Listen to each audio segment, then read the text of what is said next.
Olá, estudante, olá, vestibulando. Aqui quem fala mais uma vez é o professor André. Eu leciono literatura na Oficina do Estudante e hoje trago aí uma breve aula dica sobre uma obra de cobrança inédita no vestibular Unicamp 2017. Trata-se do romance Caminhos Cruzados, de Érico Veríssimo, uma das obras iniciais desse autor, do jovem Érico Veríssimo, publicada originalmente em 1933, quando esse autor vivia das suas traduções para a editora Globo de Porto Alegre e das suas funções como jornalista.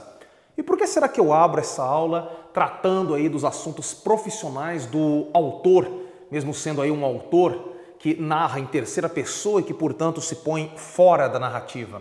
É o seguinte, Caminhos Cruzados é uma obra que, entre nós, revela uma situação, um método e uma estratégia narrativa até então desconhecidas, ou pelo menos não praticada nas nossas letras, que se trata da técnica do contraponto. O que é isso? Érico Veríssimo, apesar de bastante jovem, ou até mesmo por causa disso, era um grande entendido naquilo que se produzia até então em literatura internacional, especialmente na grande literatura britânica da época. Ele era não só um admirador, mas um tradutor da obra de Aldous Huxley, muito conhecido entre nós pela narrativa Brave New World, Admirável Mundo Novo, mas neste caso aqui, Érico Veríssimo faz uma referência indireta a uma outra grande narrativa do autor britânico, que é o romance Contraponto. O título desse romance, inclusive, traduzido por Veríssimo, dá nome a essa técnica narrativa que convém explicar. O que é a técnica do contraponto? O contraponto consiste numa estratégia, numa técnica narrativa de se cruzarem várias histórias paralelas e simultâneas, de modo que os personagens não chegam a se conhecer, mas atuam dentro do mesmo meio social. Nesse caso, trata-se da cidade de Porto Alegre em algum momento entre os anos 20 e 30.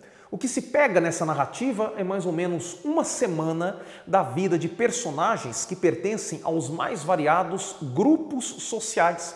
E as vidas dessas personagens acabam se cruzando, ora de maneira cômica, ora de maneira sensual, ora de maneira dramática, ora de maneira intelectual, de modo que em tudo isso se expõem os pequenos dramas desses personagens e as histórias simultâneas desses personagens entre si acabam se relacionando e gerando, por vezes, aí, alguns finais surpreendentes. O que nós vamos ter nessas pequenas historinhas não são exatamente aí, contos ou narrativas separadas, mas o quê? Uma única e grande narrativa, né, feita em blocos, e cada um desses blocos vai narrar, então, esses pequenos dramas, esses dilemas, essas situações que envolvem essa esfera de personagens dentro de cada uma das suas necessidades na Porto Alegre da época, certo? Um segundo e último ponto a se considerar aqui, porque é claro que não é o nosso interesse aqui um simples resumo narrativo, é o seguinte fato: o desenvolvimento dos casos pessoais de cada um desses personagens é importante para demonstrar diferenças socioeconômicas, discriminações, até mesmo a fome que alguns sofrem e o martírio da doença naquela Porto Alegre dos anos 20 para os anos 30, que nós podemos identificar como sendo aí um microcosmo de uma era Vargas que logo depois aí explodiria e existiria na sociedade brasileira de então.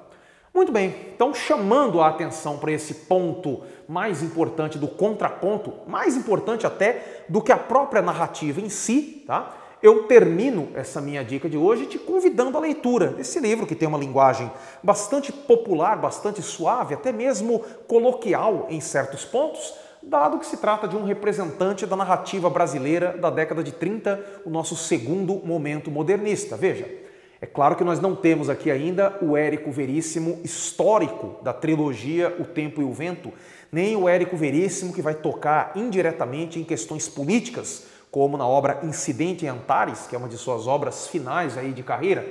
Temos ainda aqui um autor jovem, talvez até mesmo imaturo, pelo menos inaugurando na nossa literatura essa técnica diferente que vai marcar a nossa literatura e é muito possível, pelo menos aí, espera-se, né, que de algum modo o vestibular da Unicamp cobre alguma coisa referente aí a essa técnica inovadora que é o contraponto, essa narrativa cruzada da vida de diversos personagens.